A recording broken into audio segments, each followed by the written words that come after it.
Bendito y alabado sea nuestro Señor Dios y nuestro Rey Jesucristo, que en estos tiempos de principios de dolores de parto, de apostasía, tengamos su misericordia, su fidelidad, el cielo abierto de todas las riquezas y lo que necesitamos día con día para el sustento de nuestro espíritu. Bendito sea Dios que no nos desampara en su fidelidad. Bienvenidos a todos los que tienen hambre y sed de justicia. Bienaventurados los que tienen temor, los crédulos, los que tienen fe, los que con temor estamos día con día esperando la redención en estos últimos tiempos de la gran tribulación.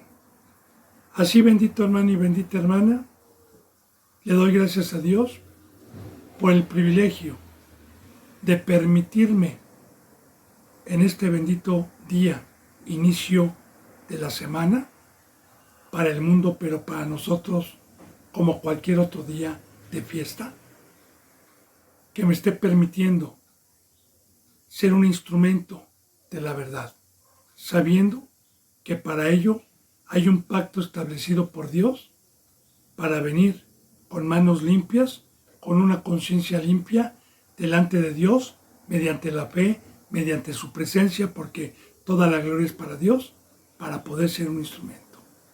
Así me pongo a los pies de Cristo Jesús, habiendo ya pedido, orado, por todos los suscriptores, por todos los seguidores, por los que daban un seguimiento y ya no lo dan más, para que Dios los humille y los traiga de regreso y no se pierdan, por los que estén predestinados para escuchar esta bendita palabra el día de mañana por este medio.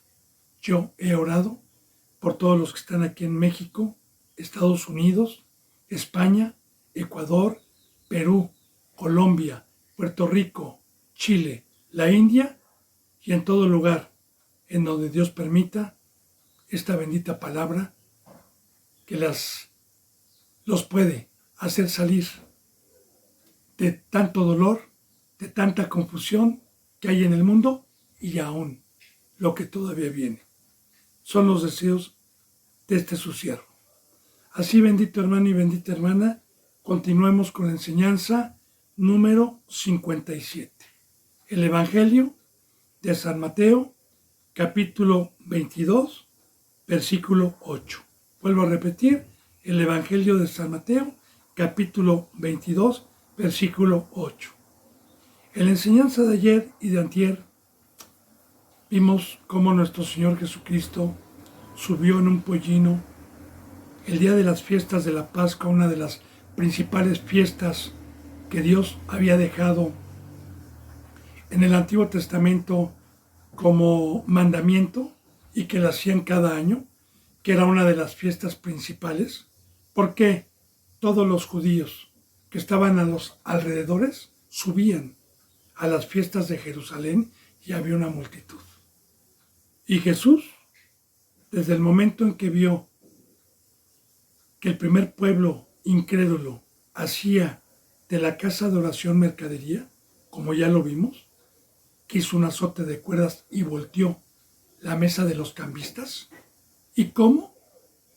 A raíz de eso, que le preguntaron con qué autoridad hacía eso, y empezó a dar varias parábolas para dirigirse en contra de ellos. Una de las que estamos viendo ahorita es que el reino de los cielos se asemeja a un padre de familia que hizo bodas para su hijo. Y envió a sus siervos. Ya hablamos, los que han dado un seguimiento, cuántas veces Dios habló por medio de los profetas para que se arrepintieran, para que hicieran frutos dignos y para que cuando llegara Jesucristo pudiéramos entrar por la puerta del redil a esta bendita fiesta de salvación, a esta bendita fiesta de luz, a esta bendita fiesta de ser espirituales, a esta bendita fiesta de tener una esperanza, a esta bendita fiesta de la obra que nos regresó cuando Adán y Eva la perdieron. Así, bendito hermano y bendita hermana, prosigamos, porque cuando se le anunció que habían matado a sus siervos, que habían matado también al hijo que había mandado, entonces lo que vimos ayer es que se enojó mucho y enviando sus ejércitos destruyó a aquellos homicidas y quemó la ciudad. Versículo 8. Y aquí entra ya la piedra angular. Aquí entra ya los que no éramos pueblo suyo. Dice, entonces dijo a sus siervos, las bodas a la verdad están preparadas, mas los que fueron convidados no eran dignos. Y los siervos que en aquel entonces estuvieron, ya no fue Jeremías, Ezequiel, Juan el Bautista, ya no. Ya estos nuevos siervos fueron los discípulos que Cristo Jesús preparó y que mandó a todo el mundo a invitar a las bodas del Cordero. Por eso dice, a la verdad, las bodas a la verdad están preparadas. ¿Cómo estuvieron preparadas? Bueno, cuando Dios mandó a su Hijo, hubo sacrificio.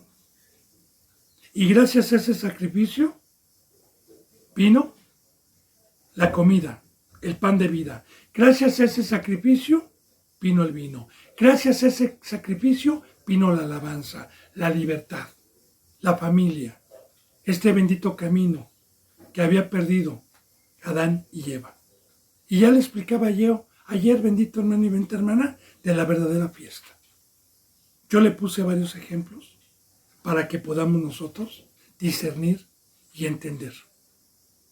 Ahora, el primer pueblo no quiso, fue incrédulo por amar más la mercadería, por amar más los primeros lugares, el pecado, por ponerse en celo, porque sabían que este era el Hijo de Dios y querían quedarse con la viña, querían quedarse y usurpar y apropiarse de las cosas de Dios como ladrones. ¿Ok? La bendita palabra nos la deja Dios viva el día de hoy, porque también hay muchos, como los fariseos, que hacen mercadería, que no quieren venir a la fiesta, que no quieren tomar su cruz, que no creen en Cristo, porque aunque prediquen a Cristo, aunque digan Dios y el Hijo de Dios, aunque lo prediquen, eso no es creer. El creer es tomar la cruz. El creer es dejar la labranza. El creer es dejar la obra que teníamos. El creer es una consagración, como ayer lo veíamos.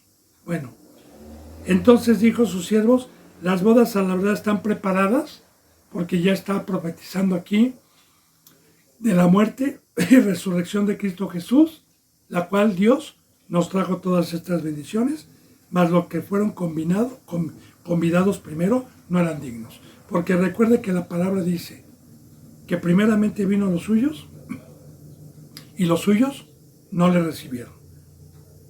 Dice en el 9, ir pues a las salidas de los caminos. ¿Las salidas de dónde? De Jerusalén. Ya para lo que no era Israel. Ya para los que éramos gentiles. Ir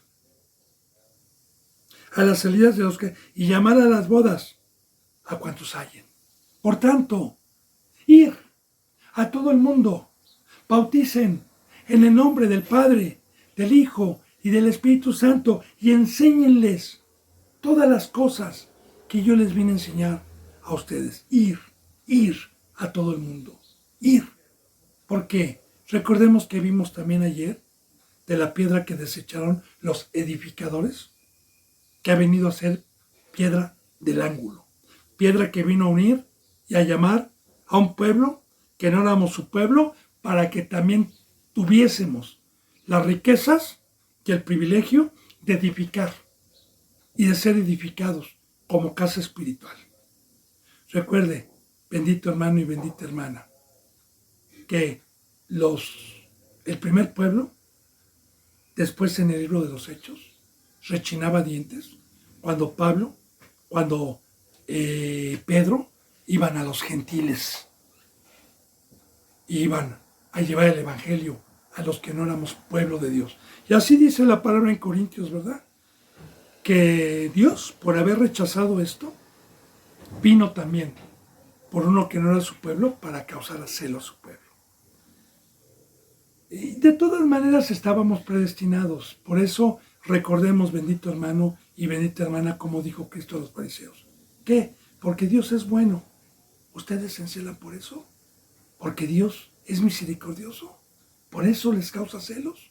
Porque también vino en vez de que les dé gozo. Claro que si hubieran tenido la presencia de Dios, se hubieran deleitado como Pedro, cuando supo que la salvación también era para los gentiles, para los que no éramos su pueblo. Se maravillaron del amor de Dios, de su grandeza, y no se encelaron. ¿Por qué? Porque no tenían pecado. Bueno, ya están preparados, mas los que fueron combinados no eran dignos. Y de igual manera, bendito hermano y bendita hermana, yo le voy a decir una cosa. Nadie era digno, ni nosotros éramos dignos. Cristo Jesús nos hizo dignos con su sangre. Y una vez que se nos dio el llamamiento y el conocimiento, entonces uno se gana la dignidad para que la diestra de Dios esté con nosotros. El creer, el practicar la bendita palabra nos hace dignos para ser amigos de Dios. Pero ellos pecaban. Recuerde lo que hemos visto en Mateo. Eran hipócritas. Ya vimos, ay de ti Corazín, ay de ti Betsabai. Ya vimos que buscaban los primeros lugares. Ya vimos que usurparon con muchas parábolas y enseñanzas vivas. Cómo perseguían a Cristo, cómo lo rodeaban, cómo lo tentaban. Ese mismo fruto sigue habiendo con los justos. Sigue habiendo con los que tenemos a Cristo. Sigue habiendo con los que predicamos la verdad. Dice en el 9. Ir, pues, a la salida de los que hay, y llamar a las bodas cuanto hallen. Y saliendo los siervos por los caminos, juntaron a todos los que hallaron, juntamente malos y buenos. Los buenos, los que ya estaban, los que habían creído, el primer pueblo, porque habían muchos judíos que habían creído. Porque cuando vino Cristo Jesús, ¿qué dijo? No hay ninguno bueno. El pecado entró al mundo por un hombre, y por el pecado entró la muerte, por cuanto todos los hombres pecaron. No había ningún justo. Todos, dice la palabra, que en nuestra boca había veneno de áspid, que no había uno solo bueno. Entonces, aquí está hablando ya a los que se bautizaron en el bautizo de Juan, sin el Espíritu Santo, que después en el libro de los Hechos vemos una enseñanza de muchos que no habían recibido el Espíritu Santo porque habían recibido el bautizo de agua nada más. Y luego con imposición de manos, como ya se habían bautizado, pidieron a Dios y les llegó el Espíritu Santo. Ahora, y los malos éramos el pueblo que no era de Dios. El pueblo que estábamos ajenos, que estábamos en ignorancia, que estábamos en tinieblas, pueblo asentado en tinieblas. Dice, vayan, y las bodas fueron llenas de convidados. Y yo me preguntaba antes, Señor, ¿cómo que fueron llenas? Si estamos en la apostasía. ¿Cómo, Señor? Si yo por más que busco un cristiano conforme a tu imagen y semejanza en la cruz con un fruto digno, no lo encuentro. Y él me dijo, en esta época no, mijo, sino cuando hubo en los primeros siervos que salieron al mundo antes de la apostasía, se llenó mi casa. Y le digo como testimonio uno de muchos ejemplos. Estados Unidos era un país de cristianos. Y ya hace 70, 80 años atrás, en las escuelas tenían una materia que era la Biblia. De hecho, en su moneda y en el dólar está Dios. Nosotros confiamos en Dios. Tanto en la moneda de 1 centavo, como en la de medio dólar, como en el dólar, ¿sí? Pero claro que estamos en la apostasía, ¿verdad? Estamos ya en los últimos tiempos profetizados, pero hubo un avivamiento, hermanos. Sí, de hecho, a mí me maravilla esto porque yo alguna ocasión en la oración le decía a Dios, Señor, ¿cuántos somos y cuántos has permitido en tu misericordia la verdad en esta congregación? Que con mis 2 manos no alcanzo a contarlo, Señor. Señor, ¿dónde está tu iglesia? ¿Dónde está la que tú profetizaste que iba a tener ese fruto? Y él me dijo, hijo, estamos en la apostasía. Estamos en los últimos tiempos. Tú persevera, porque el que persevera hasta el final será salvo. Pero cuando se comenzó el evangelio, hermano, yo veo, por ejemplo, en el libro de los Hechos, en una prédica que Pedro hizo, se convirtieron más de 4,000, 5,000 personas. También veo, por ejemplo, en las ciudades donde llegaba Pablo a los gentiles, como los de Tesalónica, como en Efeso, como en Colosio, como la mayoría de la gente creía y se convertían a las prédicas, al evangelio, se juntaban en las plazas multitudes y creían en ese momento y eran bautizadas 1,000, 2,000 personas a la vez. Cuando hoy hay que estar rogando, hay que estar... Yo le digo, aquí tengo más o menos como unos 7, 8 meses que no hay un bautizo. Porque aquí se predica la verdad, no se predica y se engaña a la gente. Aquí se le predica cuál es el pacto, las bendiciones y las condiciones, la cruz. Y cuando la gente escucha, pues se le hace locura.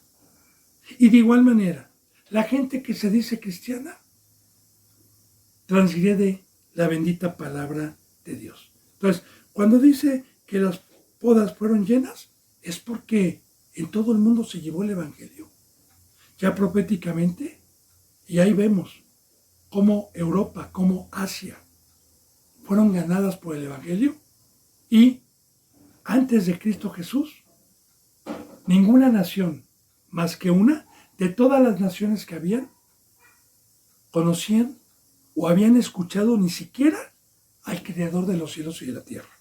Ellos tenían otros dioses, menos a Jehová de los ejércitos. Nunca habían escuchado ni de él ni de su hijo. Hoy, en todo el mundo, por el evangelio, aunque no crean, saben que hay un Creador, saben de Jesucristo.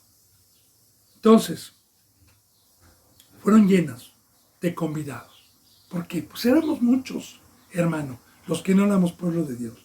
Dice, y entró el rey para ver a sus convidados. Y vio allí un hombre que no estaba vestido de boda. Muy importante esto, voy a profundizar, bendito hermano, sobre el vestido. Siempre que Dios nos habla con parábolas, va conllevado a una enseñanza. Vamos a empezar y a tomar como referencia Génesis. Cuando Adán y Eva pecaron, se dieron cuenta que estaban desnudos. Así lo dice la palabra. Y se taparon con hojas. Y Dios les dijo, ¿quién les enseñó que estaban desnudos? ¿Acaso han comido del árbol que yo les dije que no comieran? Entonces, la vestimenta. Dice la palabra que Dios los vistió de pieles para que no tuvieran desnudez. Y fue el primer sacrificio que Dios hizo para vestir. Entonces, la vestimenta en el Antiguo Testamento empezamos con José el Soñador, que su padre le hizo una túnica cuando sus hermanos se encelaron de la vestimenta que le había dado su padre a José el Soñador, y se encelaron por esa túnica porque dice que era preciosa. ya profetizando también la vestimenta de Cristo, Jesús. Tiempo de los sacerdocios, tiempo del Éxodo y de Levítico, de Números. La tribu de Leví tenía un manto y una túnica color púrpura con ciertas características y elementos, que todo tiene enseñanza y simbolismo para que como una sombra profetizara lo que Cristo Jesús nos trajo de la vestimenta no física, sino espiritual. Y así el sacerdote vestía. Así de igual manera, bendito hermano y bendita hermana, la vestimenta representa recibir el Espíritu Santo dentro de nosotros. Sin el Espíritu Santo estamos desnudos. Así que la bendita palabra dice que los hijos de Dios son espirituales, no son de carne, tienen el Espíritu. Que los que no tienen el Espíritu no los reconoce Dios. Que la circuncisión hoy, en este nuevo pacto, no es en la carne, no es en el prepucio, no es por una señal como en el Antiguo Testamento que se jactaban de la circuncisión en el prepucio. Romanos dice muy claramente que la verdadera circuncisión es el haber creído, el haber tomado la cruz, el haber dejado el mundo por fe. Esa es la circuncisión, y la presencia de Dios es la señal de que soy su hijo. Yo le ponía algún ejemplo sobre la vestimenta, sobre cómo identifica Dios a sus hijos, poniendo alguna ocasión una parábola de dos ganaderos ricos que compartían los mismos montes y los mismos valles para apacentar a sus rebaños. El uno le ponía una marca a su ganado que se le llama fierro, que le ponen al ganado, pues ahora sí que en el jamón, en el muslo, en la parte trasera, casi en la nalga, ¿verdad? Y le ponen un fierro con algún inicial o con algún dibujito que identifique al ganado. Y el otro le ponen también un fierro diferente, claro, ¿verdad? Para identificar. Y así, el ganado está revuelto, pero los ganaderos saben cuáles son sus ganados. De igual manera, aquí en el mundo, malos y buenos estamos, hijos del diablo, hijos de Dios. Dos señores, uno de abajo, uno de arriba. Los que tienen la señal y Satanás sabe quiénes son suyos, son los que están en carne.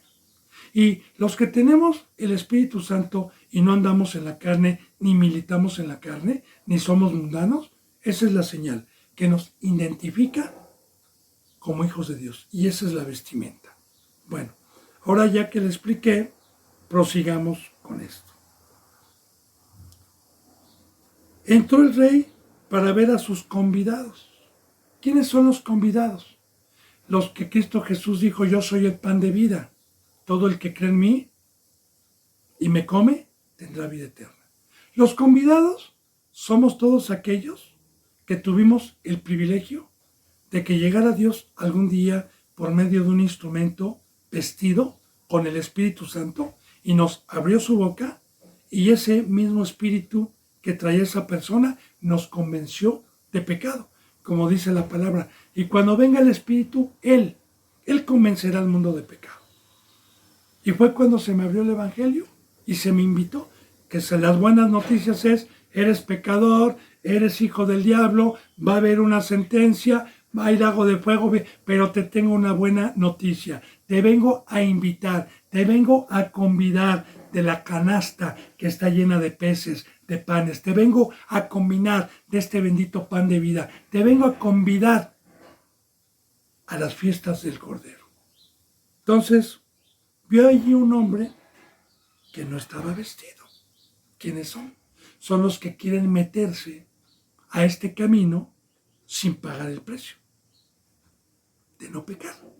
Porque yo estoy vestido, pero si peco, el pecado paga un salario y es la muerte. ¿Qué significa muerte? Separación. Y Dios se separa de mí, como se separó de Adán y Eva. Y como se separó en todo momento, en el Antiguo Testamento, cuando pecaban, Dios los dejaba y los zarandeaban las otras naciones. Entonces, hay muchos que fueron convidados, pero que no tienen vestimenta, porque pecaron, porque no toman la cruz, porque quieren tomar este camino como fuente de piedad, aún también los que no éramos pueblo de Dios.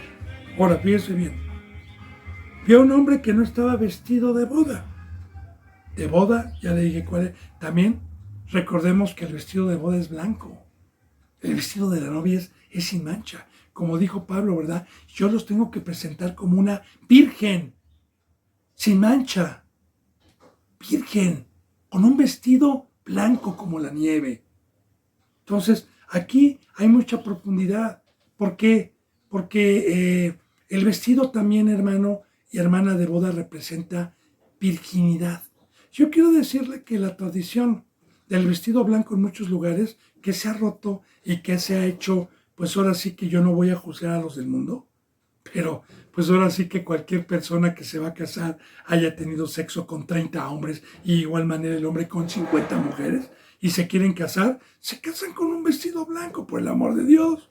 Claro, no los juzgo, no saben los simbolismos, pero en el matrimonio verdadero que Dios mandó, cuando había una boda, sí la novia iba con un vestido blanco para mostrar su pureza, que era virgen, que era doncella, que no había conocido varón todavía. Así de igual manera, nosotros éramos una ramera, la prostituta, pero Dios nos llamó, nos perdonó, nos dio la cruz para crucificar ese pecado y nos limpió con su bendita sangre y nos hizo vírgenes para no pecar más y nos puso la vestimenta blanca para guardarnos en este pacto de la perfección, este pacto de rectitud, este pacto por fe mediante el fuego de Dios para quemar los deseos de la carne y para poder practicar los mandamientos de Dios. Ese es el vestido blanco. Ahora, hay muchos que van a las congregaciones, hay muchos que quieren meterse con pecado y fíjese lo que pasa. Y le dijo, amigo, ¿cómo entraste aquí sin estar vestido de boda? Mas él enmudeció. Porque no vamos a poder altercar contra la sabiduría de Dios. Porque el poder entrar por la puerta del redil, el escuchar la voz del pastor, hay un precio, santidad. De hecho aquí, bendito hermano y bendita hermana, la puerta está abierta para los pecadores, pero de ignorancia. No para los que tuvieron un conocimiento y practicaron el pecado. Para ellos Dios les cierra la puerta. Pero nos pone una parábola, nos pone un ejemplo. ¿Cómo entraste aquí para comer del verdadero pan? Para esta fiesta que yo traje, para esta libertad. Él enmudeció. Entonces el rey dijo a los que servían, atarle de pies y manos y echarle en las tinieblas de afuera. Allí será el lloro y el crujir de dientes. Así como Adán y Eva fueron expulsados del Edén. Pero profundicemos, bendito hermano y bendita hermana. Fíjese bien. El rey dijo a los que servían. Ahora, ¿quiénes son los que sirven? Apóstoles, maestros, profetas. Los que hemos alcanzado un don dado por Dios, tenemos el mandamiento que aquel que practica el pecado es del diablo y no es digno de estar en una congregación de santos. Porque si hay una masa que esté leudada, toda la masa leuda. Porque con uno que venga sin vestimenta, por naturaleza, va a estar hablando al oído a los que no tengan un crecimiento espiritual para hablarles de la carne. Por naturaleza. Porque yo por naturaleza también, si no tuviera Dios, por naturaleza hablaría de las obras infructuosas de las tinieblas. Caminos que parecen derechos al hombre. Porque para poder hablar y entender y comer de esta comida, se necesita ser espiritual. Así que, por órdenes de Dios, como ya también si usted va dando un seguimiento, recuerde que lo que nosotros desatemos del cielo quedará desatado. Y lo que atemos aquí en la tierra quedará atado, según la conducta de cada uno. Y el pastor cuida de sus ovejas. Primeramente Cristo, pero también nosotros apacentamos. También tenemos delegado por Dios una autoridad para cuidar el rebaño y sacar de la verdad, del árbol, como dice Dios, cuando echó a Adán y Eva, que puso 2 querubines a la entrada y dice, no vaya a ser que regresen al árbol de vida y coman de él. No, ya no tienen derecho por no venir vestidos. El pacto y la condición para poder escuchar al pastor, para poder comer esta comida, es estar vestidos, hermano. Ojalá vaya entendiendo. Y recuerde, ahí están los contactos, ahí están los teléfonos. Cualquier duda que tenga de lo que Dios me permite hablar, yo con mucho gusto lo profundizo, hermano y hermana, sobre la vestimenta, sobre el sello del Espíritu Santo, sobre los que no tienen el Espíritu Santo, son carnales. Hay muchísima enseñanza sobre eso. Bueno, y le dijo, amigo, ¿cómo entraste? Entonces el rey dijo a los que servían, atarle de pies y manos. ¿Qué es atarle? Porque todo es simbólico. Yo no voy a agarrar una cuerda y voy a atarlo, no. Fíjese bien, hermano. Nosotros, yo por ejemplo, y usted, si es un buen cristiano, sabe perfectamente bien que hay una cárcel, que es el mundo, que Satanás tiene cautivo a los que no creyeron, a los incrédulos. Y el estar amarrado de pies y manos simbólicamente es que una vez que Dios nos arroja, como arrojó a este querubín que transgredió el pacto celestial allá en el tercer cielo, llamado lucero de la mañana, lo arrojó, lo echó de su presencia, lo echó fuera de la obra y lo expulsó hasta lo más profundo. Por eso el mundo, las tinieblas, la mesa y la sabiduría de Satanás representa cautividad, representa cárcel. Por eso dice, atarle de pies y manos, que es simbólico, y echarle en las tinieblas de afuera. Ahí está. Nosotros somos de arriba, somos del monte, somos seres espirituales. Echarle es que cuando uno le dice, ¿sabe qué, hermanito? Usted no está vestido, es hipócrita, no es digno, y el Señor dice que a un lado. Y por más que vaya a buscar una congregación, Dios ya no se lo permite. Sí, terminan en congregaciones de carne, en congregaciones de ángeles que aparentemente son cristianos, pero que son satánicas, que engañan, que se disfrazan de ovejitas, pero por dentro están llenos de huesos muertos, que parecen sepulcros blanqueados por fuera, pero están muertos por dentro. Ahí los manda Dios, para que crean en la mentira. Y ese pago lo da Dios, hermano. No es que yo lo esté deseando. No. Escrito está. Por eso la bendita palabra nos enseña que el principio de la sabiduría es el temor a Dios. Pues claro. ¿Verdad? ¿Y qué es lo que me da el temor? Esta palabra de Dios. Dice, porque muchos son los llamados, fíjese bien, y pocos son los escogidos. Ya no hablando del primer pueblo. Ya el primer pueblo ya no tuvo oportunidad. ¿Qué dijo? Salgan a invitar, salgan fuera de los caminos y inviten. Ahora, ¿qué es que muchos son los llamados y muchos los escogidos? Hay también una enseñanza sobre eso en la pesca que Cristo Jesús, con simbolismos y con parábolas, nos da a entender. El pescador, que es Cristo Jesús. La lancha, que es la iglesia. El mar, que es el mundo. Dios y Cristo echan la red por medio de la iglesia. Que la barca representa a la iglesia porque está caminando en el mar, porque no está en el mar. Y sacan con el evangelio toda clase de peces. Y sacan a reventar la red. La suben a la barca, que es el bautizo, que es salir del mundo. Y la llevan a la orilla, como dice la parábola, como dice la alabanza. Tú has venido a la orilla, no al mundo. No, Cristo Jesús no vino, no militó en la carne, no militó, vino a la orilla. No has llamado ni a justos ni a ricos, tan solo quieres que yo te siga. Ahora, sacan la red llena el Padre Cristo.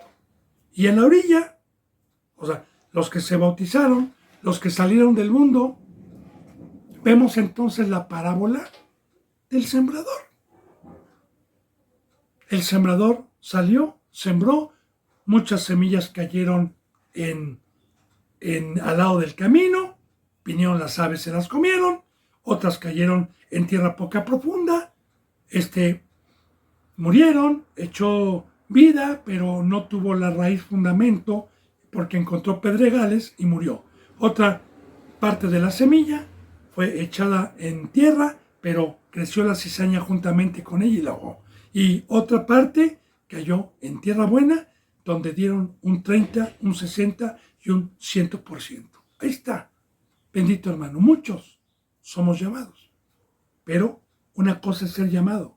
Llamado es tener el privilegio de que hayan llegado a mi vida algún día con el Evangelio y que Dios me diga, ahí está la mesa puesta, aquí está todo, ahora ya estás en el concurso, ya te levanté de la banca, ahora quiero ver si eres digno de que yo te escoja. Porque el escogido es aquel que ya tiene un ministerio, es aquel que ya tiene un don dado por Dios y no por el hombre, no por una escuela teológica, no puestos por el hombre, no por reconocimiento ni cobertura del hombre, sino puestos por Dios. Pero para ello yo no puedo, no tengo el poder. Aunque sea un verdadero siervo de Dios, yo no tengo el poder para poner a quien se me pegue la gana. Porque es mi madre, la pongo como pastor y respétenla. Porque es mi hijo, es el apóstol y cállense. Porque así soy. Ellos, los hombres, se ponen. Pero líbreme Dios, porque esa autoridad no la tengo yo. Esa autoridad se la delegó Dios únicamente a Cristo. Yo tengo autoridad para gobernar, para juzgar, para enseñar, para redarguir, para corregir, para no permitir el pecado, para no permitir a pecadores. Pero para dar un ministerio, yo no tengo el privilegio. Solamente Dios lo puede dar. Así que mira, hermano, el escogido es aquel que fue llamado y que Dios lo tuvo en todo momento, con las enseñanzas, con el horno de fuego, en las pruebas, y que fue fiel, que tuvo fe, que no dejó la cruz, que se aferró, como ya vimos en San Mateo capítulo 5, a los que han dado un seguimiento, las bienaventuranzas, la escalera, el crecimiento espiritual, bienaventurados los pobres de espíritu, bienaventurados los que lloran, bienaventurados los que tienen hambre y sed de justicia, y ahí vamos viendo el discipulado y el crecimiento y los que llegaron hasta el último. Esos son los escogidos. ¿Pero qué cree? Que muchos, la mayoría son llamados y pocos son los que llegan a tomar la cruz, los que llegan al final, pocos, sobre todo en estos últimos tiempos de apostasía. Entonces, porque muchos son los llamados y pocos los escogidos, también podemos concordar la puerta ancha y la puerta angosta. Recuerde, ¿verdad?, que la puerta angosta dice, porque pocos son los que entran por la puerta angosta. Esfuércense por entrar por la puerta angosta, porque ancho y espacioso es el camino que lleva a la perdición. Entonces, bendito hermano y bendita hermana, proféticamente creemos a Dios, porque a mí alguna ocasión me dijeron que yo estaba mal, que mejor que se iban con la mayoría.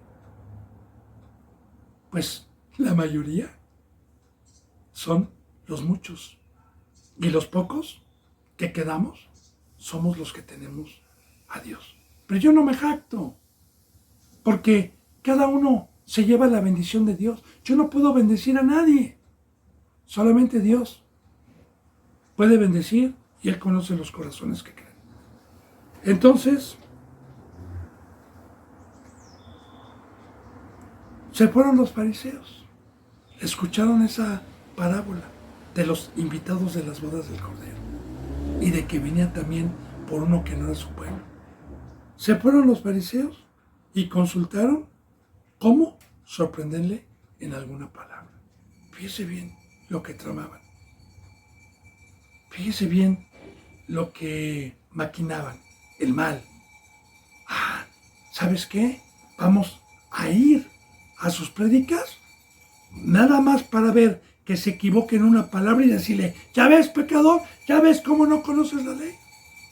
Y recuerda que también lo tentaban. También iban y le hacían preguntas. También una de muchas que yo recuerdo ahí que están en la Biblia, más bien en mi corazón también, una de muchas, te puedo decir varias, pero una de muchas fue cuando le trajeron a una mujer sorprendida en adulterio y la traían y venían con piedras, porque en el Antiguo Testamento estaba escrito que si se encontraba a alguien adulterando, el precio era lapidarla, que muriera, y ya traían. Y le dijeron, maestro, maestro, y así se acercaban de hipócritas, porque cuando querían tentarlo le decían maestro, rabí, pero no creían en él, nada más para tentarlo. Y es cuando Cristo Jesús estaba escribiendo con un dedo en el polvo y le dijeron, esta mujer fue sorprendida en adulterio, ¿qué debemos de hacer? Para ver si utilizaba la ley, la Biblia. Y él seguía escribiendo en el suelo. ¿Sabe qué significa el que Jesús estaba escribiendo en el polvo? El simbolismo es, ustedes son de abajo, ustedes son polvo, ustedes son de carne, ustedes son pecadores, ustedes no tienen vida, son polvo, y al polvo volveréis. Y cuando le insistían, Cristo Jesús se levantó y les dijo, el que esté libre de pecado, lance la primera piedra. Y se fueron, porque acusados por su conciencia. Y de igual manera, bendito hermano, sí estaba escrito, pero recordamos que era lo que quería este pueblo. Este pueblo lo que quería era decirles, si escrito está, venimos a cumplir la ley de Dios, y que este pueblo fuera al gobierno en el cual estaban ellos bajo un imperio que era el Imperio Romano y que tenían la ley de Roma para decir, hay un rey que está dando órdenes fuera de ti, César, que tú no mandaste, y está dando órdenes para matar gente por una ley que tú no matas.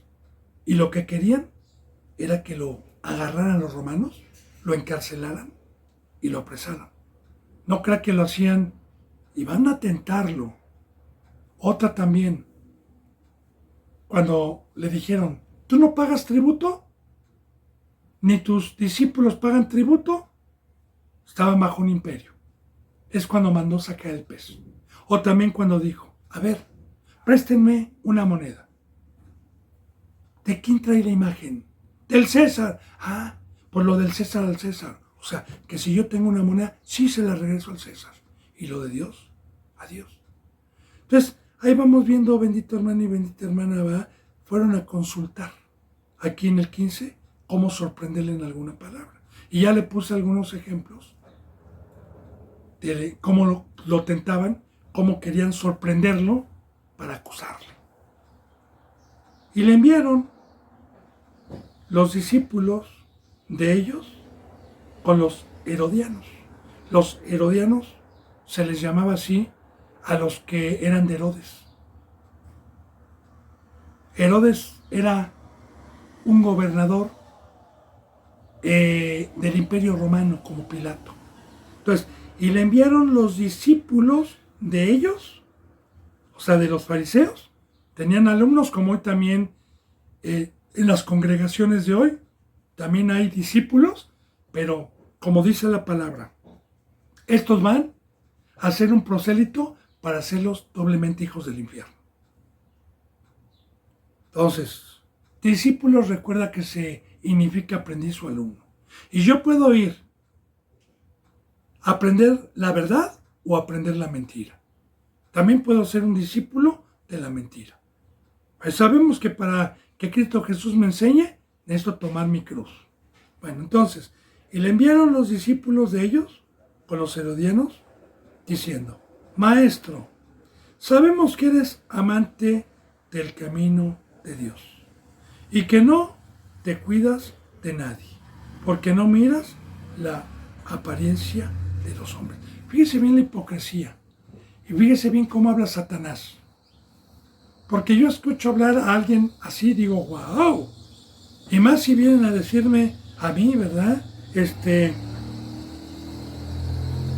Diciendo, pastor o maestro, que me digan, ¿verdad? Sabemos que eres amante de la verdad, que no usas la mentira, que te molesta la mentira, que odias la mentira y que amas la verdad.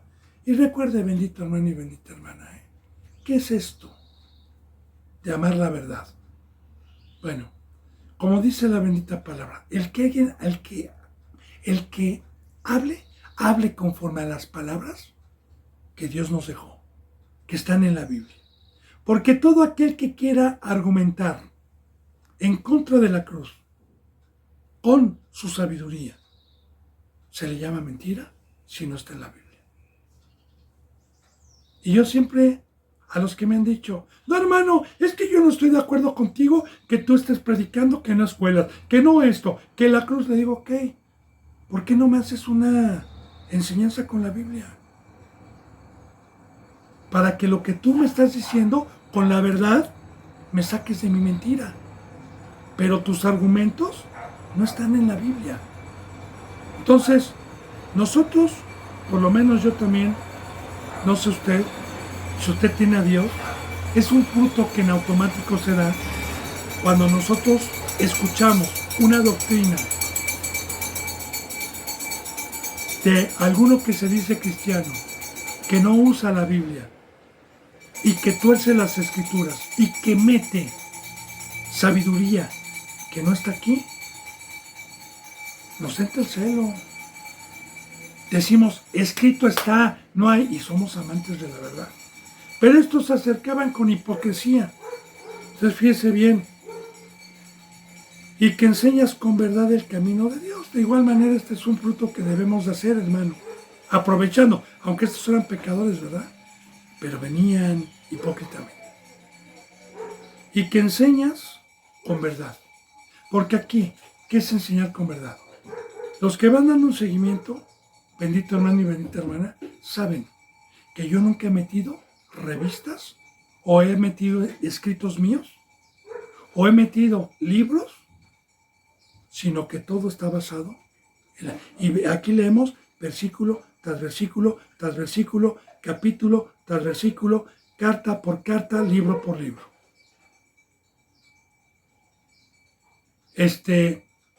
Y eso es hablar.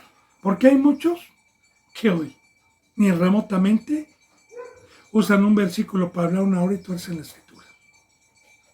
O leen 2 o 3 versículos y la tuercen totalmente. O simplemente ya no utilizan Biblia. Porque hoy a mí me impacta ver en algunas congregaciones del diablo que ya ni la Biblia cargan en la mano los pastores. Ni la abren siquiera. Bueno, y enseñas con verdad el camino de Dios. Y que no te cuidas de nadie, porque no miras las apariencias de los hombres, sino el corazón. Porque también, bendito hermano, esto es sabio, aunque estos eran pecadores, pero en el momento Dios permite que digan esas palabras para darnos también sabiduría. Porque, ¿qué es poner la vista y fijarse en las apariencias de los hombres? Le voy a decir, hoy, si hay un representante en una iglesia que sea hipócrita y va a entrar con anillo de oro y bien vestido a una persona, le dice, tú, siéntate aquí. Y va a entrar a un sandrajoso, tú, quédate allá. Y ellos juzgan según lo que puedan dejar, según lo que tienen. Y no, dicen los pastores, no me toques a este, no me toques a aquella. Y hacen diferencia. Entonces, usted ve como en el mundo. Fíjese bien el ejemplo que le voy a poner. Llega al restaurante, a un restaurante, una persona con un Mercedes-Benz, alajado, con un Rolex, con dinero, y salen a recibirlo, a limpiarle la mesa luego, y a tratarlo de diferente manera al que llegó con un pantalón de mezclilla rotito, llegó caminando en microbús, y a ese le dicen espérate, y juzgan los humanos, que no los juzgo, estoy poniendo ejemplos, porque yo no juzgo al mundo, pero estoy poniendo parábolas. Y según las apariencias, ellos tratan a la gente. Dime cuánto tienes y te diré cuánto vales. Pero Dios no es así. Dios conoce los corazones de cada uno. Dios no nos juzga por el vestir bien, por el bañarme todos los días, por el tener una casa. Él no me juzga. Él nos juzga en nuestro corazón. Pero aquí se acercaban con una verdad. Recuerde, Satanás es astuto para probar, para engañar.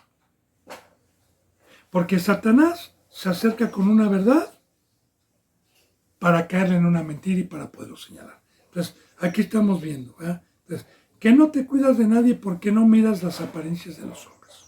Ahora, dinos, y aquí está la pregunta, fíjate. Pues, ¿qué te parece? ¿Es lícito dar tributo a César o no? Lo que le había dicho, para tentarle, para probarle. Y ya le dije, el tributo, como estaban en un imperio romano, era una obligación, porque el que no pagaba tributo era cárcel, y creo que hasta lo mataban, Creo que era pena de muerte, el no pagar tributo al gobierno romano. El tributo se le conoce, y hoy lo conocemos aquí en México, se le llama como impuesto, por ejemplo.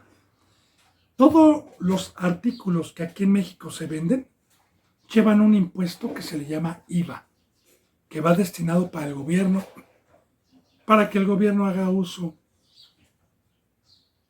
para todos los gastos que se necesitan.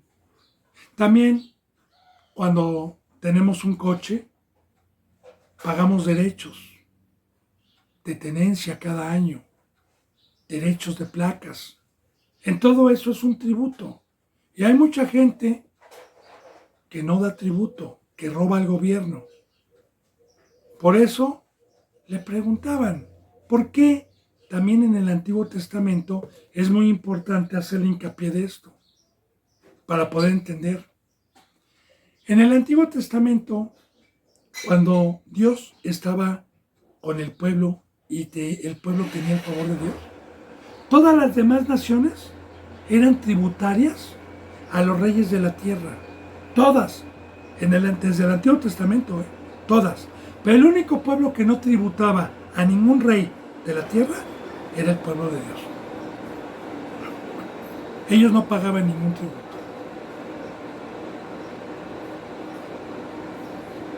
Pero aquí, cuando había entrado el Imperio Romano, y como estaban en pecado, porque el pueblo estaba en pecado antes de que viniera Cristo Jesús, no en general, había un remanente muy pequeño esperando a Cristo, pero casi todos eran pecadores, y 375 años Dios los había dejado sin su presencia, eran tributarios. Se habían acostumbrado a dar tributo porque Dios los había desamparado y estaban bajo el imperio de ese rey.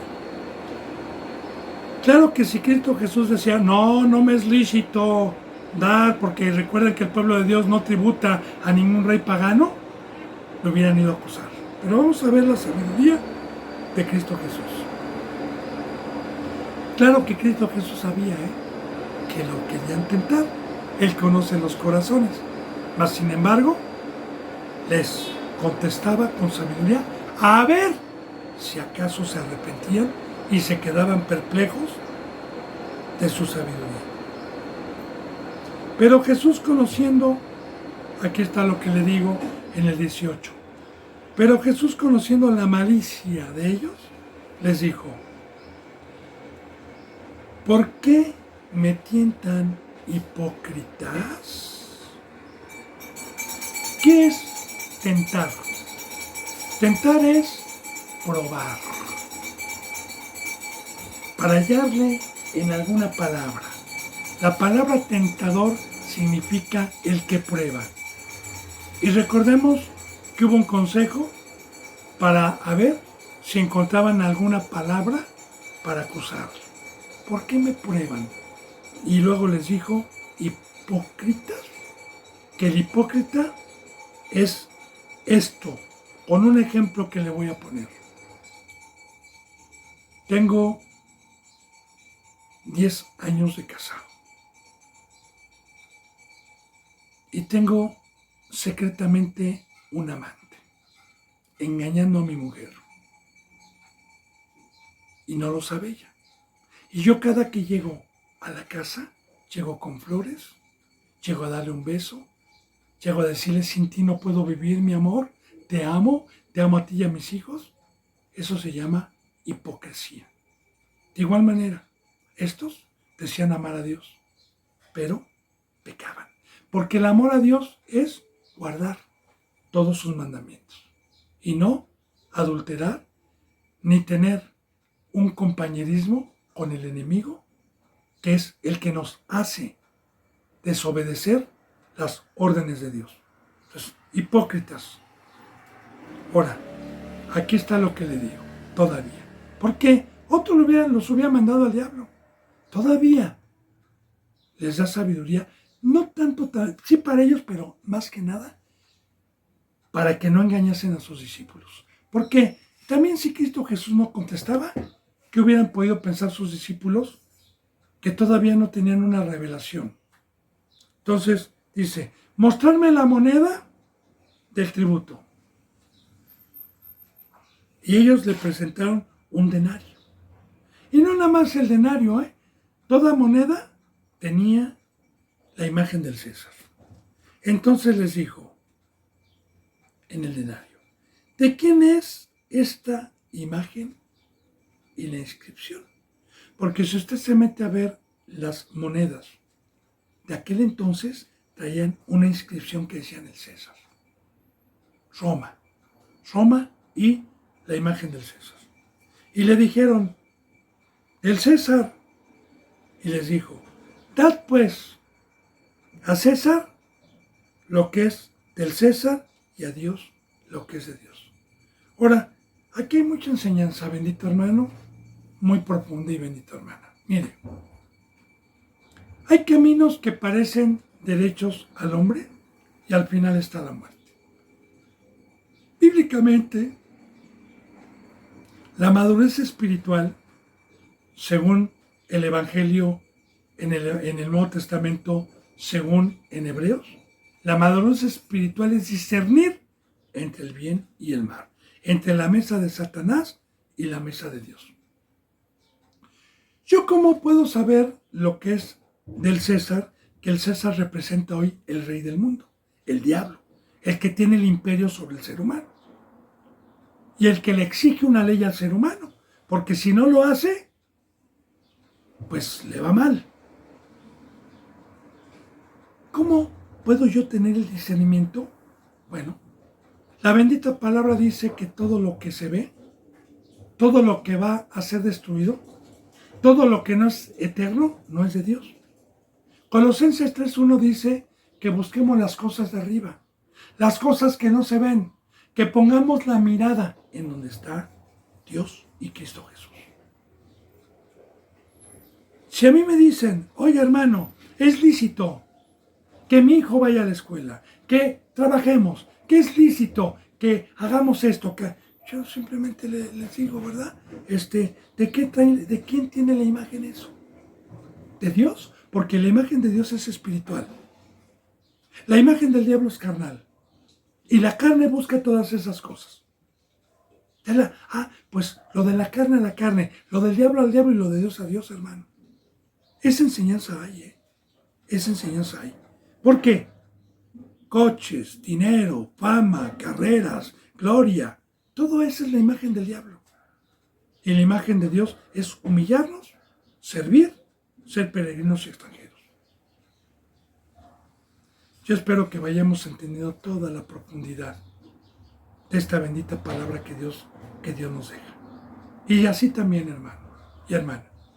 La bendita palabra, aprovechando, en Romanos dice que los cristianos nos sujetemos a las autoridades, porque no hay autoridad puesta por Dios, y que paguemos tributo, también lo dice ahí, porque de esto viven, y que lo hagamos de buena gana. También hay una enseñanza sobre eso, también. Así que un verdadero cristiano sabe que esas cosas, el dinero que Dios nos da por añadido y nos los presta, no es de Dios. Simplemente lo trajo el gobierno, lo trajo el mundo, lo trajo la élite. Y pues yo no voy a atesorar lo del César al César y lo de Dios a Dios. ¿Qué le debo de dar a Dios? ¿Cuál es el pago que le debo dar a Dios? Bueno, primeramente, dar al César lo que es del César, dejárselo, no agenciármelo, despojarme de todo lo que es del César, y el pacto es darle mi vida a Dios, que para eso fui comprado. Y mi tributo para Dios es mi alma y mi vida, que ese es el pacto, la cruz, que fui comprado. Honestidad, sinceridad, fidelidad, cumplir con el pacto de ser luz, de ser sal, de ser un instrumento de Dios. Bueno, oyendo esto, se maravillaron y dejándolo, se fueron. ¿Qué aprendemos aquí, bendito hermano y bendita hermana? ¿Quién contra la sabiduría? Espada con espada. La sabiduría del diablo y la sabiduría de Dios. ¿Quién contra Dios? ¿Quién contra la sabiduría? Yo quiero decirle que un verdadero sabio que Dios utiliza ante un tentador, ante un hipócrita, siempre los deja callados. Y algunos se van maravillados de las contestaciones, porque no tuvieron entrada para irlo a acusar. Bendito hermano y bendita hermana, se nos ha ido la hora. Si Dios lo permite, mañana continuaremos con el versículo 23. Yo les mando un abrazo y el beso del ósculo santo. Hasta mañana, si Dios lo permite, y gracias.